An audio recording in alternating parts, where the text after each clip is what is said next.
વિદ્યાર્થી મિત્રો, સમાજની રચનાના માળખામાં અને વિવિધ સામાજિક સંસ્થાઓમાં આવતા બદલાવને સામાજિક પરિવર્તન તરીકે ઓળખવામાં આવે છે.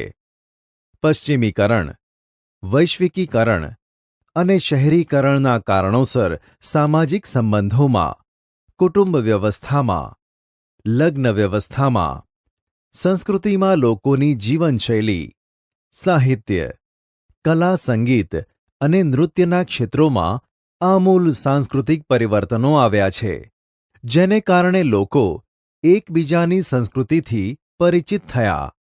ભૌતિક ચીજો, ભોગવિલાસના સાધનો, આધુનિક ઉપકરણોનો ઉપયોગ તથા રોજિંદા જીવનમાં વપરાતા વિવિધ સાધન સુવિધાઓ છેક ગ્રામીણ સમાજ સુધી પહોંચ્યા છે.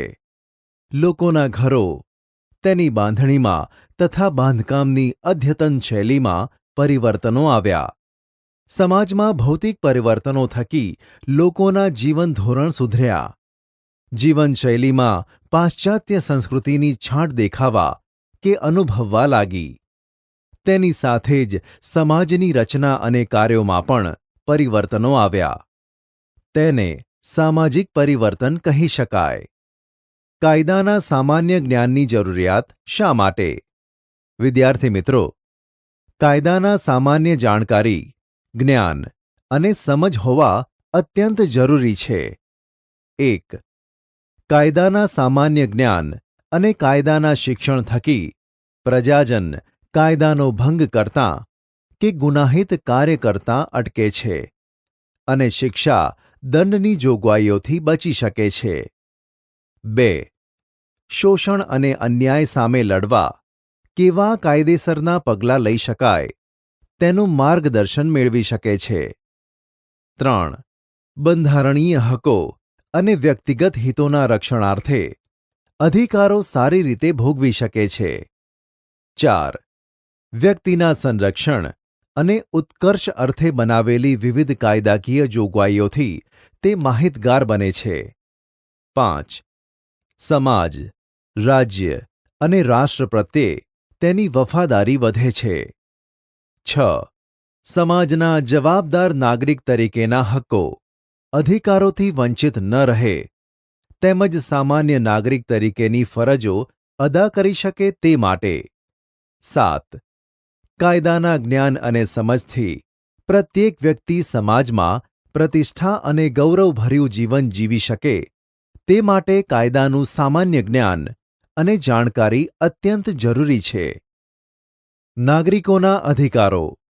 વિદ્યાર્થી મિત્રો, સામાજિક પરિસ્થિતિઓ વચ્ચે કોઈ પણ સામાન્ય વ્યક્તિ માનવ હક્કો કે અધિકારો વિના પોતાનો વિકાસ સર્વોત્તમ રીતે સાધી શકતો નથી. માનવ અધિકારો એ નાગરિકતાનું અનિવાર્ય લક્ષણ છે. સંયુક્ત રાષ્ટ્ર યુએને તેના માનવ હક્કોના ઘોષણાપત્ર એટલે કે ચાર્ટર ઓફ રાઇટ્સમાં તમામ વ્યક્તિઓને કોઈ પણ જાતના ભેદભાવ વિના કેટલાક સામાન્ય અધિકારો આપ્યા છે. તે મુજબ વિશ્વના તમામ રાષ્ટ્રોએ પોતાના નાગરિકોને અધિકારો સરળ અને સુગમતાથી પ્રાપ્ત થાય તેવા પ્રયત્નો કરવા એમ જણાવ્યું હતું. ભારતીય બંધારણમાં લોકતંત્રની સ્થાપના માટે તેના પ્રત્યેક નાગરિકને કોઈ પણ જાતના ભેદભાવ વિના 6 મૂળભૂત અધિકારો આપ્યા છે, જેનો વિગતે અભ્યાસ આપણે ધોરણ 9માં કરી ગયા છીએ. તેથી અહીં માત્ર તેનું સ્મરણ કરી લઈએ. નાગરિકોના મૂળભૂત અધિકારો આ મુજબ છે. 1. સમાનતાનો અધિકાર. 2. સ્વતંત્રતાનો અધિકાર. 3. શોષણ વિરોધી અધિકાર. 4. ધાર્મિક સ્વતંત્રતાનો અધિકાર. 5. સાંસ્કૃતિક અને શૈક્ષણિક અધિકાર. 6. બંધારણીય ઇલાજોનો અધિકાર. વિદ્યાર્થી મિત્રો, જો કોઈ પણ રાજ્ય કે રાષ્ટ્ર આ અધિકારોનો ભંગ કરીને નાગરિકોને તેના હકથી વંચિત રાખવાનો પ્રયત્ન કરે તો નાગરિકો તેના બંધારણીય હકોના રક્ષણ માટે અને ન્યાય મેળવવા વડી અદાલત એટલે કે હાઈકોર્ટ અથવા સર્વોચ્ચ અદાલતમાં એટલે કે સુપ્રીમ કોર્ટના દ્વાર ખટખટાવી શકે છે. આ હક નાગરિકને બંધારણીય ઇલાજોના અધિકાર હેઠળ પ્રાપ્ત થયો છે. તેથી તેને બંધારણનો આત્મા કહે છે. ન્યાયતંત્રની ફરજ બને છે કે તેણે નાગરિકોના અધિકારોનું રક્ષણ કરવું અને પ્રત્યેક નાગરિકોને સરળ, સસ્તો, ઝડપી અને પ્રભાવશાળી ન્યાય પ્રદાન કરવો જોઈએ. બાળકોના અધિકારો. વિદ્યાર્થી મિત્રો, આપણા સમાજમાં સૌથી વધુ અસુરક્ષિત વર્ગ બાળકો છે. કોઈ પણ રાષ્ટ્રના વિકાસનો આધાર તેના બાળકોની સુરક્ષિતતા, તેના શિક્ષણ, સંસ્કાર અને તેને પૂરી પાડેલ વિકાસની તકો પર નિર્ભર છે. જો બાળક શિક્ષિત, રક્ષિત અને સંસ્કારોથી દીક્ષિત હશે તો તે સારો નાગરિક બનીને કુટુંબ, સમાજ અને રાષ્ટ્રના વિકાસમાં યથાશક્તિ યોગદાન આપી શકશે અને રાષ્ટ્ર માટે આવા નાગરિકો આશીર્વાદરૂપ બનશે. અને તેથી જ બાળ વિકાસ અને બાળ કલ્યાણ સાધવું એ સામાજિક વિકાસની પૂર્વ શરત છે. જો બાળકો રાષ્ટ્રની સંપત્તિરૂપ હોય તો તેનો ઉછેર, સાર સંભાળ અને વિકાસ ખૂબ જ કાળજીપૂર્વક અને સારી રીતે, જવાબદારીપૂર્વક કરવો જ રહ્યો. બાળકો શારીરિક દ્રષ્ટિએ સ્વસ્થ અને સક્ષમ બને, માનસિક રીતે તે ચેતનવંત બને, તેમની બૌદ્ધિક શક્તિઓનો વિકાસ કરે, તેનામાં ભૌતિક મૂલ્યોના સંવર્ધન દ્વારા તે સ્વસ્થ, સમજદાર અને જવાબદાર નાગરિક બને તે જોવાની આપણી પ્રાથમિક ફરજ બની રહે છે. સંયુક્ત રાષ્ટ્રોએ ઈસવીસન 1992માં તેમના અધિકારોના ઘોષણાપત્રમાં એટલે કે ચાર્ટર ઓફ રાઇટ્સમાં બાળકોના કલ્યાણ અને તેમનો વિકાસ સાધવા માટેના કેટલાક બાળ અધિકારો જાહેર કર્યા છે. આ બાળ અધિકારોને આપણા બંધારણમાં સ્થાન આપી તેને વ્યવહારમાં ચરિતાર્થ કરવા પ્રયત્નો કર્યા છે. 1. જાતિ, રંગ, લિંગ, ભાષા, ધર્મ કે રાષ્ટ્રીયતાના કોઈપણ ભેદભાવ વિના પ્રત્યેક બાળકને જીવન જીવવાનો જન્મજાત અધિકાર છે. 2. માતા પિતા દ્વારા બાળકોનું યોગ્ય રીતે પાલન પોષણ થાય તથા કોઈ ખાસ કારણ વિના બાળકને તેના માતા પિતાથી અલગ કરી શકાય નહીં. 3. પોતાના વ્યક્તિત્વનો વિકાસ સાધી શકે એ માટે દરેક બાળકને શિક્ષણ મેળવવાનો મૂળભૂત અને હવે કાનૂની અધિકાર છે. 4. દરેક બાળકને તેની વયકક્ષાને અનુરૂપ રમતગમત અને મનોરંજનની પ્રવૃત્તિઓમાં ભાગ લઈ તંદુરસ્ત, સ્વસ્થ અને આનંદી જીવન જીવવાનો અધિકાર છે. 5. દરેક બાળકને તેના અંતઃકરણ મુજબ ધર્મ અને તેના સમુદાયમાં રહેવાનો તથા પોતાની સંસ્કૃતિ જાળવવાનો અધિકાર છે. 6. દરેક બાળકને પોતાને કોઈપણ પ્રકારે થતા શારીરિક કે માનસિક શોષણ કે અત્યાચારો સામે, નશીલી દવાઓના ઉપયોગ સામે, અમાનવીય યાતનાઓ સામે, શિક્ષા કે દંડ સામે રક્ષણ અને સલામતી મેળવવાનો અધિકાર છે. 7. દરેક બાળકને સામાજિક સુરક્ષા દ્વારા સામાજિક વિકાસ સાધીને તંદુરસ્ત જીવન ધોરણ પ્રાપ્ત કરવાનો અધિકાર છે. બાળકોના શોષણ કે અત્યાચારો સામે રક્ષણ. વિદ્યાર્થી મિત્રો, બાળક ખૂબ જ સંવેદનશીલ હોય છે. બાળક પર જાણી જોઈને કે દુર્ઘટના સ્વરૂપે શારીરિક ઈજા પહોંચાડવી, શારીરિક શિક્ષા કે ધમકીઓ આપવી, કડવા વેણ કે અપશબ્દોથી તેનું અપમાન કે જાહેરમાં માનહાનિ કરવી, જાતીય સતામણી કે યૌન શોષણ કરવું કે અસહ્ય હદે મારપીટ કરવી વગેરે જેવી વિવિધ પ્રકારે શારીરિક કે માનસિક અથવા બંને પ્રકારની હિંસા એ બાળ અત્યાચારો કહેવાય છે.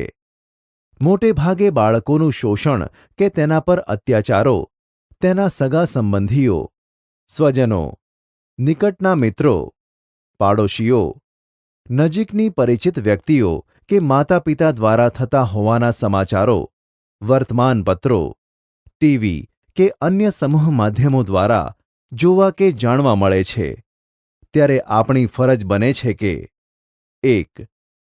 જ્યારે આપણે બાળકના વર્તન વ્યવહારથી કે શારીરિક ઈજાના ચિહ્નોથી માહિતગાર થઈએ કે તરત જ તેની સમયસર અને યોગ્ય તબીબી સારવાર કરાવવામાં સહાય કરવી. 2. સામાન્ય રીતે શોષણ પીડિત બાળક ભય, ધમકી કે શરમ સંકોચના કારણે કે સામાજિક પ્રતિષ્ઠા ભંગ થવાના ડરે ઘટનાની જાણ માતાપિતાને કરતા સંકોચ કે ખચકાટ અનુભવીને માહિતી છુપાવે છે અને શોષણ સહન કર્યા કરે છે. તેથી આપણે કે માતાપિતાએ બાળકનો વિશ્વાસ સંપાદન કરીને સત્ય હકીકતોને આધારે સામાજિક ડરને ગણકાર્યા વિના જવાબદારોને સજા મળે તે માટે સત્વરે કાનૂની રાહે પગલાં ભરવા જોઈએ. 3. આવા શોષણ કે અત્યાચારોનો ભોગ બનેલા બાળકો પ્રત્યે સમાજ અને મિત્રો દ્વારા ઘૃણા કે તિરસ્કાર કે અવગણના કર્યા વિના તેમના પ્રત્યે હૂંફ, પ્રેમ અને આપણી સંવેદના પ્રગટ કરીને સ્વીકૃતિ સાથે સહાનુભૂતિ પાઠવવી જોઈએ. બાળમજૂરી અને ઉપેક્ષિત બાળકો. વિદ્યાર્થી મિત્રો, બાળમજૂરી એ વૈશ્વિક સમસ્યા છે અને પ્રત્યેક દેશમાં વણથંભી ચાલે છે, જેના પર સત્વરે કાબૂ પામવો જ રહ્યો. 14 વર્ષથી ઓછી ઉંમરના શ્રમિકને બાળમજૂર કે બાળ શ્રમિક કહેવાય છે. યુનિસેફના અહેવાલ મુજબ સંગઠિત અને અસંગઠિત ક્ષેત્રે કામ કરતા બાળ શ્રમિકોની સંખ્યા કુલ વસ્તીના પ્રમાણમાં વિશ્વમાં સૌથી વધુ ભારતમાં જોવા મળે છે. ભારતીય અર્થતંત્રમાં બધા જ ક્ષેત્રોમાં બાળમજૂરી વિપુલ પ્રમાણમાં જોવા મળે છે, જેમ કે હોટલો, ફેક્ટરીઓ, બાંધકામના ક્ષેત્રમાં, જોખમી વ્યવસાયોમાં જેવા કે ફટાકડાના વ્યવસાયમાં કે ઈંટોના ભઠ્ઠામાં, કૃષિ ક્ષેત્ર સાથે સંકળાયેલા કાર્યોમાં ખેતમજૂર, પશુપાલન કે મત્સ્ય ઉછેર જેવી પ્રવૃત્તિઓમાં જોવા મળે છે અને સેવા ક્ષેત્રે ઘર નોકર, ચાના લારી ગલ્લાઓ, હોટલો કે ઢાબાઓમાં, ગેરેજોમાં, લારી ખેંચવી, અખબાર વેચાણમાં, પ્લાસ્ટિક કે ભંગાર વીણવા જેવા કાર્યોમાં, ભીખ માંગતા કે રસ્તા પર સાફ સફાઈના કામો કરતા જોવા મળે છે.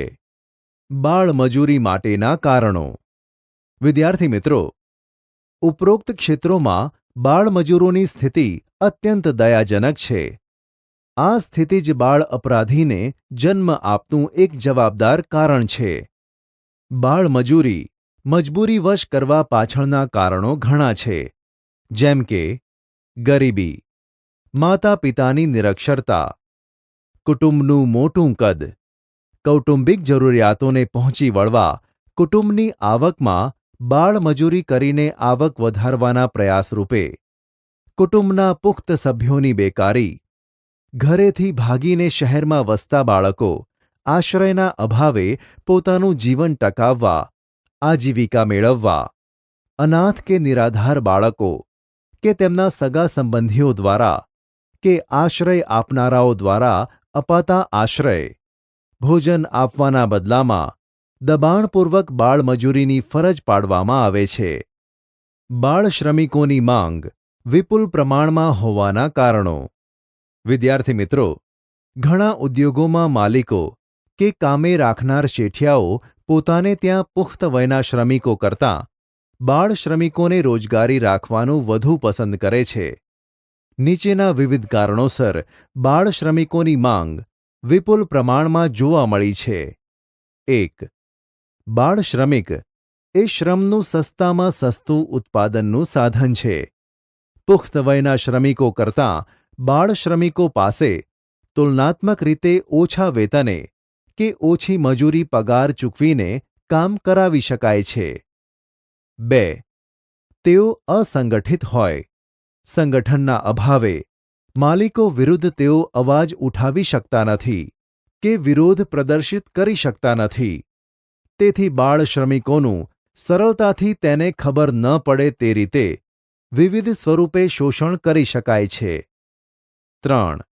કઠિન કે જોખમી પરિસ્થિતિમાં પણ ઓછા વેતને અને નિર્ધારિત કામના કલાકોથી વધુ કામ ડરાવી, ધમકાવીને કે લાલચ આપીને કામ કરાવી શકાય છે. 4. બાળ શ્રમિકોની સંખ્યા વધુ છે, તેથી ખૂબ જ પ્રમાણમાં અને સરળતાથી તેઓ મળી રહે છે. 5. બાળકો ભણવાની ઉંમરે કુટુંબના સભ્યોની જરૂરિયાતોની પૂર્તિ કરવા કમાવવાના વધુ બે હાથ રૂપે માતાપિતા બાળકોને જુએ છે અને બાળમજૂરીએ ધકેલે છે.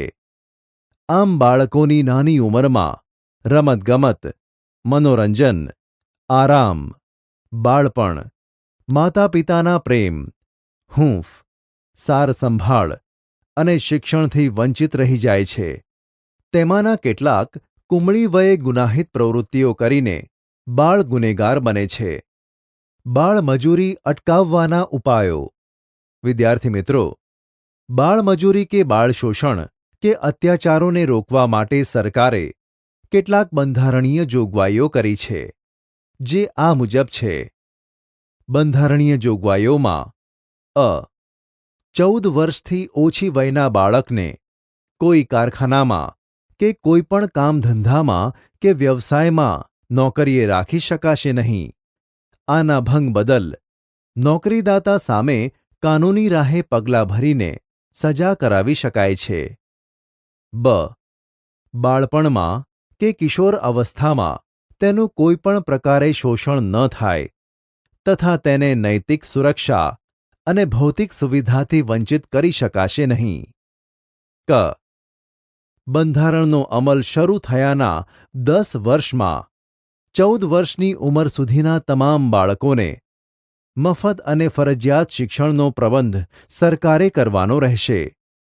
જો કે આ સંદર્ભે કેન્દ્ર અને રાજ્ય સરકારોએ 6 થી 14 વર્ષની વયજૂથના તમામ બાળકોને મફત અને ફરજિયાત શિક્ષણ મેળવવાનો અધિકાર સંબંધી કાયદો 2009 અમલમાં મૂક્યો છે. વૃદ્ધો અને નિઃસહાયનું રક્ષણ. વિદ્યાર્થી મિત્રો, વૃદ્ધો અને નિઃસહાય વ્યક્તિઓની સમસ્યાઓનો પ્રશ્ન વિશ્વવ્યાપી છે, પરંતુ વૃદ્ધાવસ્થા એ કુદરતી ક્રમ છે. તેના જીવનની વૃદ્ધાવસ્થામાં તેમની સુરક્ષા અને સુખાકારી માટે સમાજે ચિંતા અને ચિંતન કરવાની ફરજ બને છે. ભારતમાં આરોગ્ય વિષયક સેવાઓ, અદ્યતન તબીબી સારવાર, ઔષધીય સવલતોના કારણે વ્યક્તિના સરેરાશ આયુષ્યમાં આજે સરેરાશ 4.3 વર્ષમાં વધારો થયો છે. 2001થી 2005ના સમયગાળામાં ભારતમાં પ્રજાનું સરેરાશ આયુષ્ય 63.2 વર્ષનું હતું, જ્યારે 2015માં વધીને સરેરાશ આયુષ્ય 67.5 વર્ષનું થયું છે. ભારતમાં 2001થી 2011ના એક દાયકામાં વૃદ્ધોની સંખ્યામાં 2.75 કરોડનો વધારો થયો છે.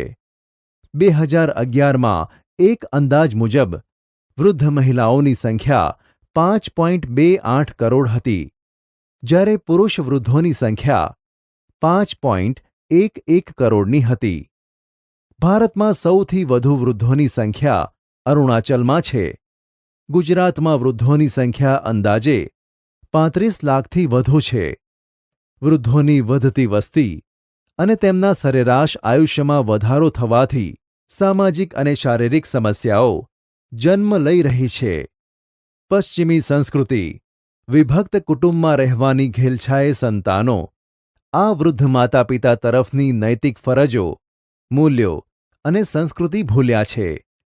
વૃદ્ધ માતાપિતાને આર્થિક મદદ, સંવેદના કે લાગણી શૂન્ય વર્તન વ્યવહારથી મજબૂર બનીને ઘરડા ઘરો એટલે કે વૃદ્ધાશ્રમોમાં રહેવાની ફરજ પડે છે.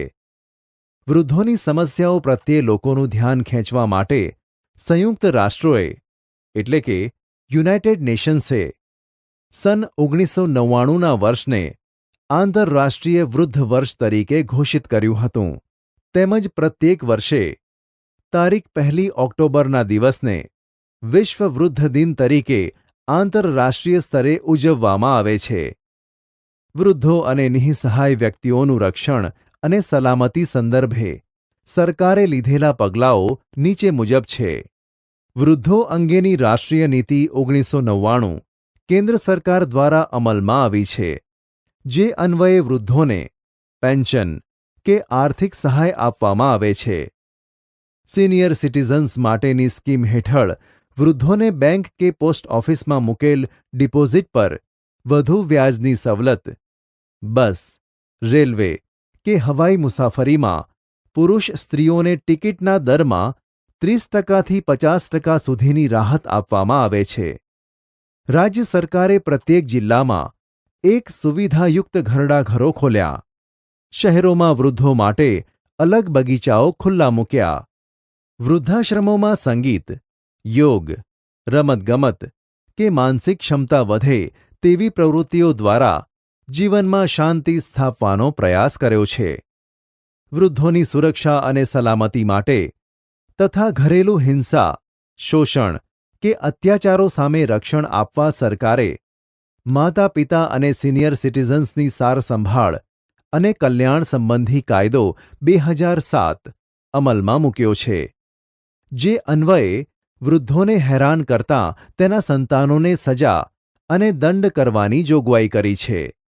વૃદ્ધોની સારસંભાળની જવાબદારી કાયદેસર રીતે તેના કુટુંબીજનો અને સગાઓ પર લાદવામાં આવી છે તથા સંતાનો પાસેથી કાયદેસર રીતે ભરણપોષણ મેળવવાને તેઓ હકદાર બન્યા છે. કેન્દ્ર સરકારે વિશિષ્ટ યોગદાન બદલ પ્રૌઢોને સન્માનિત કરવાનો કાર્યક્રમ અમલમાં મૂક્યો છે. અસામાજિક પ્રવૃત્તિઓ. વિદ્યાર્થી મિત્રો, સમાજમાં કાયદા દ્વારા પ્રસ્થાપિત નિયમોને આધીન ન હોય તેવી વ્યક્તિ કે સમૂહની પ્રતિબંધિત પ્રવૃત્તિ કે વર્તણૂકને અસામાજિક પ્રવૃત્તિ તરીકે ગણવામાં આવે છે.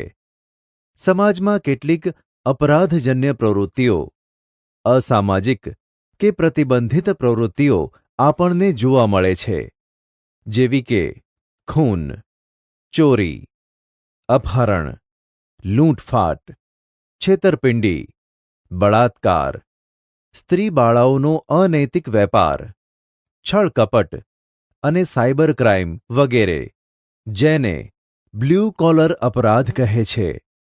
બીજી બાજુ સમાજમાં લાંચ રૂશ્વત, ભ્રષ્ટાચાર, કરચોરી, સંગ્રહખોરી, ભેળસેળ, કાળા બજાર, જમીનના દબાણો એટલે કે બિનઅધિકૃત કબજો લેવો વગેરે વ્હાઇટ કોલર અપરાધ છે. ભ્રષ્ટાચાર એ વૈશ્વિક દૂષણ છે. વિશ્વ બેંક વ્યાખ્યા આપે છે તે મુજબ ભ્રષ્ટાચાર એટલે સાર્વજનિક હોદ્દા કે પદનો વ્યક્તિગત લાભ લેવા માટે ઉપયોગ કરવો તે. આમ ભ્રષ્ટાચાર એ પદ અને સત્તાના દુરુપયોગથી જન્મે છે. ભારતીય સમાજના કેટલાક જાહેર અને ખાનગી ક્ષેત્રોમાં ભ્રષ્ટાચાર વ્યાપક સ્વરૂપે જોવા મળે છે. ભ્રષ્ટાચાર આચરનારા બંને, આપનાર અને લેનાર, કાનૂની રાહે ગુનેગાર છે અને સજાને પાત્ર છે. ભ્રષ્ટાચાર દેશ અને વિદેશમાં. વિદ્યાર્થી મિત્રો, ભ્રષ્ટાચારનું આચરણ વિવિધ સ્વરૂપે જોવા મળે છે, જેમાં મુખ્યત્વે રોકડ લેવડ દેવડ, ભેટ સોગાદો, કિંમતી આભૂષણો કે ચીજવસ્તુઓ કે વિદેશી પ્રવાસ સ્વરૂપે, પક્ષપાતી વલણ, નિર્ણયમાં લાગવગ કે સગાવાદ કે હિતાર્થીઓની તરફેણ કરવી વગેરે સ્વરૂપે જોવા મળે છે. ભ્રષ્ટાચારની અર્થતંત્ર અને સમાજ પર વિપરીત અસર પડે છે, જે આ મુજબ છે. સમાજમાં ભ્રષ્ટાચારી આચરણ થકી નૈતિક મૂલ્યો અને સામાજિક નીતિ નિયમોનું ધોરણ નીચું છે. અર્થતંત્રમાં કાળા નાણાંની સમસ્યા ઉદ્ભવે છે, જે રાષ્ટ્રના વિકાસને અવરોધે છે. રાજ્યના કાયદાઓ, ન્યાય પ્રણાલી, સત્તા અને વહીવટી તંત્ર પરથી લોકોનો વિશ્વાસ ઘટે છે. પ્રામાણિક વ્યક્તિ હતાશા અને નિરાશા અનુભવે છે. માનવ અધિકારોનું હનન થાય છે. તે થકી સમાજમાં અન્યાય અને આવકની અસમાનતા ઉદ્ભવે છે. જેમાંથી વર્ગ વિગ્રહ પેદા થાય છે. ભ્રષ્ટાચારથી લોકોમાં નૈતિકતા અને રાષ્ટ્રીય ચારિત્ર્ય જોખમાય છે અને સામાજિક આર્થિક વ્યવસ્થાનું સ્તર નીચું જાય છે. ભ્રષ્ટાચારને ડામવાના ઉપાયો. વિદ્યાર્થી મિત્રો, ભ્રષ્ટાચારને દૂર કરવાના ઉપાયો આ મુજબ છે. 1. ભારતમાં 1964માં કેન્દ્રીય લાંચ રૂશ્વત વિરોધી બ્યુરોની સ્થાપના કરી છે, જે સરકારી તંત્રમાં વકરેલા ભ્રષ્ટાચારની બદીને નેસ્તનાબૂદ કરવાના પ્રયાસો કરે છે. ભ્રષ્ટાચારીને રંગે હાથ પકડીને તેની સામે કાયદેસરની શિક્ષાત્મક કાર્યવાહી હાથ ધરે છે. સરકારનો આ એક સ્વતંત્ર અને અલગ વિભાગ છે. ગુજરાતમાં તેની મુખ્ય કચેરી શાહીબાગ અમદાવાદમાં આવેલ છે. જાહેર જનતાને ભ્રષ્ટાચાર સંબંધી કોઈ ફરિયાદ હોય તો તે હેલ્પલાઇન ટોલ ફ્રી નંબર 1800-2334-4444 પર ફરિયાદ કરી શકે છે. 2. ભ્રષ્ટાચારને અટકાવવા ભારત સરકારે ભ્રષ્ટાચાર વિરોધી નિયમો 1988 ઘડ્યો, જે થકી સાર્વજનિક જીવનને શુદ્ધ કરવું અને સત્તા કે પદનો દુરુપયોગ થતો રોકવો. કોઈ પણ જાહેર સેવક, ઉચ્ચ પદાધિકારીઓ કે રાજકારણીઓએ પદ કે ઉચ્ચ હોદ્દો ધારણ કરતા પહેલા પોતાની તમામ સંપત્તિની માહિતી સોગંદનામું કરીને જાહેર કરવાનું ફરજિયાત છે. જો તેમના કાર્યકાળ દરમિયાન તેની આવક કરતાં સંપત્તિ વધુ ધરાવતા હોવાનું પકડાય ત્યારે શિક્ષાપાત્ર ગુનો બને છે. આવી સંપત્તિ કે બેનામી સંપત્તિ સરકાર પોતે જપ્ત કરે છે. 3. માહિતી અધિકાર 2005 અને નાગરિક અધિકાર પત્ર બહાર પાડ્યો છે, જેની પાછળ સરકારી કર્મચારી દ્વારા નિયત કાર્યો નિયત સમય મર્યાદામાં કામ પૂરું કરવાની બાંહેધરી આપીને પોતાના કાર્યક્ષેત્ર અને સત્તા હેઠળના કાર્યમાં થતો વિલંબ દૂર કરીને પારદર્શક અને સરળ વહીવટની જાહેર જવાબદારી વધારવાનો હેતુ છે. 4. કેન્દ્ર સરકારે હાલમાં બ્લેક મની એક્ટ 2005 ઘડ્યો, જેમાં ભ્રષ્ટાચારને અપરાધિક સ્વરૂપે ગુના તરીકે સમાવેશ કર્યો છે. આ ઉપરાંત ફેમા એટલે કે FEMA foreign exchange management act કાયદામાં તથા મની લેન્ડરિંગ એક્ટમાં તેમજ કસ્ટમ એક્ટની ધારા 132માં સુધારો કર્યો. લોકપાલ અને લોકાયુક્તની નિમણૂક કરીને કાળું નાણું શોધવાના અને ભ્રષ્ટાચાર ડામવાના દેખાડાના પ્રયાસો કર્યા છે. 5. સરકારી અધિકારી દ્વારા આચરેલ સત્તાના બેફામ ઉપયોગ અને ભ્રષ્ટાચારની ફરિયાદને આધારે ખાતાકીય તપાસનું કાર્ય ગુજરાત તકેદારી સેવા આયોગ ગાંધીનગર કરી રહ્યું છે. માહિતીના અધિકાર બાબતનો એટલે કે માહિતી મેળવવાના અધિકાર બાબતનો અધિનિયમ 2005 RTI 2005 માહિતી મેળવવાના અધિકાર બાબતનો અધિનિયમ કેન્દ્ર સરકારે તારીખ 15મી જૂન 2005ના રોજ બહાર પાડ્યો છે. તે જમ્મુ કાશ્મીર રાજ્ય સિવાય સમગ્ર ભારતમાં લાગુ પડે છે. આ ધારો દેશની ગુપ્તચર સંસ્થા, રાષ્ટ્રીય સુરક્ષા અને સલામતી, એકતા અને અખંડિતતાને સ્પર્શે એવી બાબતોની સંસ્થાઓ અને વિદેશી એલચીઓની કચેરી સહિત કેટલાક અપવાદ સિવાય તમામ સંસ્થાઓને લાગુ પડે છે. ગુજરાત સરકારે આ ધારાકીય જોગવાઈઓને આધીન ગુજરાત માહિતી અધિકાર બાબતના નિયમો 2005 તારીખ 5મી ઓક્ટોબર 2005ના રોજ બહાર પાડ્યા અને અમલીકૃત કર્યા છે. પારદર્શક, સ્વચ્છ, સરળ અને ઝડપી વહીવટી કામગીરી થાય અને તેમાં પ્રજાકીય સહયોગ પ્રાપ્ત કરવાનો આ ધારાનો મૂળ હેતુ રહ્યો છે. આ ધારાકીય જોગવાઈ હેઠળ કોઈપણ નાગરિક તેના અટકેલા કાર્યો અંગે કે યોજનાઓના અમલીકરણ અંગે કે પ્રજાલક્ષી કાર્યોની સફળતા કે સ્થિતિ અંગે સંબંધિત વિભાગના ઉપરી અધિકારીને પ્રશ્નો પૂછીને સાચી માહિતી મેળવી શકે છે. માહિતી મેળવવી શી રીતે? આ અધિકાર અન્વયે માહિતી મેળવવા માટે અરજદારે નિયત નમૂનામાં નિર્ધારિત ફીની રકમ હાલમાં ₹20 રોકડમાં અથવા પોસ્ટલ ઓર્ડર, પે ઓર્ડર કે નોન જ્યુડિશિયલ સ્ટેમ્પ અરજી સાથે જોડવાની રહે છે. આ અરજી સ્વહસ્તાક્ષરમાં ટાઈપ કરેલ કે ઈમેલ દ્વારા પણ જે તે વિભાગમાં કરી શકાય છે. બીપીએલ યાદી હેઠળના કુટુંબની વ્યક્તિએ કોઈ જ ફી કે નકલો અંગેનો ચાર્જ ચૂકવવાનો હોતો નથી. માહિતીની અરજીમાં કયા કારણોસર માહિતી માંગી છે તેના કારણો જણાવવાની જરૂર નથી.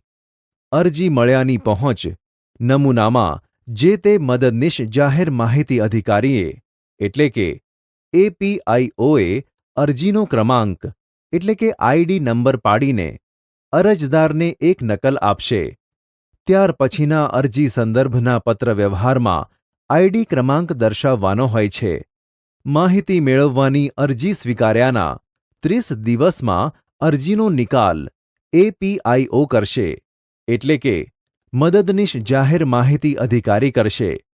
જો કોઈ નમૂના કે નકલ માંગી હશે તો તેની ધારામાં નિર્ધારિત કરેલ ધોરણ અનુસાર અરજદાર પાસેથી ફી કે ચાર્જ વસૂલ કરીને માહિતીના ઉત્તરો અપાશે. જો માહિતી રાષ્ટ્રના સાર્વભૌમત્વ, રાષ્ટ્રીય હિત કે સલામતીને સ્પર્શતી ગોપનીય બાબતો, અદાલતી તિરસ્કાર થઈ શકે તેવી, વૈજ્ઞાનિક રહસ્યો કે ગુનાને ઉત્તેજન મળે તેવી માહિતી આપવાનો ઇનકાર ધારા અન્વયે કરી શકે છે.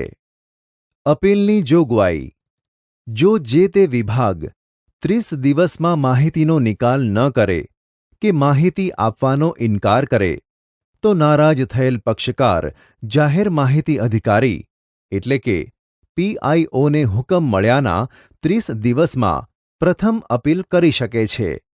આ માટે અરજદારે કોઈ ફીની રકમ ચૂકવવાની નથી. પ્રથમ અપીલમાં નિર્ધારિત સમય મર્યાદામાં નિર્ણયની જાણ ન થાય કે માહિતીના ઇનકારથી નારાજ થયેલ પક્ષકાર 90 દિવસમાં રાજ્યના મુખ્ય માહિતી અધિકારીને અપીલ કરી શકે છે. દંડની જોગવાઈ: કોઈ પણ માહિતી અધિકારી વાજબી કારણો વિના માહિતી આપવાનો ઇનકાર કરે, બદઇરાદાથી માહિતી છુપાવે, જાણીબૂજીને અધૂરી કે ખોટી અને ગેરમાર્ગે દોરતી માહિતી આપે કે માહિતીનો નાશ કરે તેવા કિસ્સામાં માહિતીના વિલંબ બદલ જેટલા દિવસ વિલંબ થયો હોય તેટલા દિવસ દીઠ નિયત રકમ મુજબ દંડ જે તે દોષિત માહિતી અધિકારીને થાય છે. માહિતી અધિકારના કાયદાના ઉપયોગ અંગે તથા વિશેષ જાણકારી અને માર્ગદર્શન મેળવવા માટે દેશની સૌપ્રથમ હેલ્પલાઇન નંબર 9924085000 પરથી જાહેર રજાના દિવસો સિવાય કામકાજના સમય દરમિયાન જાણી શકાય છે. વધુમાં આ ધારા અન્વયે નાગરિક અધિકારપત્ર ઘોષિત થયું છે, જેનાથી જે તે કચેરીમાં કામના નિકાલની પહેલેથી સમયમર્યાદા નક્કી કરી દેવામાં આવી છે. તેથી અરજી સંદર્ભે શું સ્થિતિ છે તે જાણી શકાય છે. ગુજરાત સરકારે કોમન સર્વિસ પોર્ટલ સેવા શરૂ કરી છે, જેના પરથી નાગરિક 28 જેટલી સેવાઓ સંદર્ભે ઓનલાઇન અરજી, દસ્તાવેજોની ચકાસણી, પેમેન્ટ જેવી સુવિધા અને અરજીની તાજી સ્થિતિ 24x7 દિવસમાં એટલે કે દિવસમાં ગમે ત્યારે જાણી શકે છે. ભ્રષ્ટાચારને જાકારો આપવા આ એક ક્રાંતિકારી અધિનિયમ છે.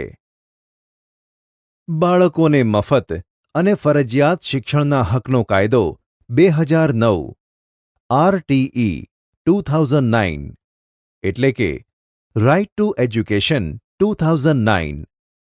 વિદ્યાર્થી મિત્રો, કેન્દ્ર સરકારે 2009ની સાલમાં બાળકોને મફત અને ફરજિયાત શિક્ષણના અધિકારનો કાયદો અમલમાં મૂક્યો. જે કાયદા અનુસાર ગુજરાત સરકારે તારીખ 18 ફેબ્રુઆરી 2012ના રોજ બાળકોને મફત અને ફરજિયાત શિક્ષણના હકના નિયમો 2012 જાહેર કર્યા છે. આ કાયદો શા માટે? ભારતીય બંધારણના 86માં સુધારા મુજબ 6 થી 14 વર્ષની વય જૂથના તમામ બાળકો માટે પ્રાથમિક શિક્ષણ મફત અને ફરજિયાત બનાવવામાં આવ્યું છે. બાળકોની માનવીય ક્ષમતાઓના શારીરિક, માનસિક અને સર્વાંગીણ વિકાસ અર્થે જરૂરી શિક્ષણની તકો ઊભી કરવાની દિશામાં તથા ગુણવત્તાસભર પ્રાથમિક શિક્ષણની માંગને પહોંચી વળવાની દિશામાં આ કાયદો એ એક આગવું કદમ છે. 1. આ કાયદામાં બાળકોના શિક્ષણ અને આરોગ્યને ધ્યાનમાં રાખીને શાળાકીય શૈક્ષણિક સવલતો અને ભૌતિક સુવિધાઓના ચોક્કસ માપદંડો નિર્ધારિત કર્યા છે અને તે મુજબની વર્ગખંડ, પ્રયોગખંડ, ચોખ્ખું પીવાનું પાણી, વીજળી, મધ્યાહન ભોજનની વ્યવસ્થા અને ગુણવત્તા, શિક્ષકોની લાયકાત અને નિમણૂકના ધોરણો, શાળાને આર્થિક સહાય રૂપે અપાતા અનુદાનની જોગવાઈઓ નિર્ધારિત કરવામાં આવી છે, જેમાંની કેટલીક આ મુજબ છે. 2. આ કાયદામાં 6 થી 14 વર્ષની ઉંમર ધરાવતા દરેક બાળકને તેના રહેઠાણની નજીકમાં હોય એવી શાળામાં પ્રવેશ આપવો, ઉંમરના આધાર પુરાવા રૂપે જન્મનું પ્રમાણપત્ર ન હોવાના કારણોસર કોઈને પ્રવેશ આપવાનો ઇનકાર કરી શકાતો નથી. 3. પ્રાથમિક શિક્ષણ પૂરું કરે ત્યાં સુધી, એટલે કે 14 વર્ષ પૂરા થયા હોય તો પણ તેનું શિક્ષણ ચાલુ રાખીને તેને મફત શિક્ષણ પૂરું પાડવાનું છે. 4. પ્રવેશ આપતી વખતે બાળકની ઉંમર 6 વર્ષની હોવી જોઈએ અને તેને જન્મનો દાખલો ન હોય તો પણ હોસ્પિટલનો રેકોર્ડ, મા બાપની બાળકના ઉંમર સંબંધી સોગંદનામાને આધારે પ્રવેશ આપવાનો છે. 5. શાળામાં કોઈપણ જાતના ભેદભાવ વગર પ્રવેશ આપવાનો આદેશ છે. 6. પ્રવેશ સમયે દાન કે કેપિટેશન ફી સ્વરૂપે કે અન્ય ડિપોઝિટ રૂપે કે અન્ય ફી પેટે કોઈપણ રકમ લઈ શકાતી નથી. 7. પ્રવેશ સમયે બાળક કે માતા પિતાનો ઇન્ટરવ્યૂ લઈને પ્રવેશ આપવો કે માતા પિતાની આવક અને શૈક્ષણિક લાયકાત કે યોગ્યતાના આધારે કે પ્રવેશ પરીક્ષા લઈને પ્રવેશ આપી શકાશે નહીં. 8. 3 થી 5 વર્ષની વયજૂથના બાળકોના શિક્ષણ માટે પ્રી સ્કૂલના એટલે કે બાળ મંદિર શિક્ષણ, અભ્યાસક્રમ, પાઠ્યક્રમ, મૂલ્યાંકન અને તેમના શિક્ષકો માટે ખાસ તાલીમ અંગેના નિયમો સૌ પ્રથમવાર ઘડીને ક્રાંતિકારી પગલું ભરીને નર્સરીને કાયદા હેઠળ આવરી લીધો છે. 9. નબળા વર્ગો કે પછાત વર્ગો જેવા કે એસસી અને એસટીમાંથી અભ્યાસ અર્થે પ્રવેશવાંછુ બાળકોને તેમની કાયદામાં દર્શાવેલી ઓળખના આધારે બીપીએલ યાદી પરના કુટુંબના બાળકોને સરકાર માન્ય ખાનગી પ્રાથમિક શાળામાં ધોરણ 1માં વર્ગની કુલ ક્ષમતાથી 25%ની મર્યાદામાં ફરજિયાત પ્રવેશ આપવાની આદેશાત્મક જોગવાઈ આ કાયદામાં કરવામાં આવી છે. 10. શાળાના શિક્ષકો ખાનગી ટ્યુશનની પ્રવૃત્તિ કરી શકશે નહીં. 11. શાળાના લઘુ લાયકાત ધરાવતા શિક્ષકોએ 5 વર્ષમાં નિર્ધારિત ધોરણે શૈક્ષણિક લાયકાત મેળવી લેવાની છે. 12. બાળકને બદલી સિવાયના કારણોસર પ્રાથમિક શિક્ષણ પૂરું ન કરે ત્યાં સુધી શાળામાંથી હાંકી કાઢી શકાશે નહીં. 13. ખાનગી પ્રાથમિક શાળાઓમાં પ્રવેશ પામેલ એસસી એસટીના બાળકોની ફીની ચૂકવણી શરતોને આધીન જે તે શાળાને સરકાર ચૂકવી દેશે. 14. આ કાયદાની જોગવાઈઓના પાલન અર્થે એક અલાયદું વ્યવસ્થાતંત્ર, ટ્રિબ્યુનલ કે રાજ્ય કાઉન્સિલ જેવી જોગવાઈ કરી છે. આ અધિનિયમના ભંગ બદલ શાળા સંચાલકોને દંડ તથા શાળાની માન્યતા પાછી ખેંચવા સુધીની જોગવાઈ કાયદામાં છે. રાષ્ટ્રીય અન્ન સલામતી કાયદો 2013 એટલે કે RTF 2013.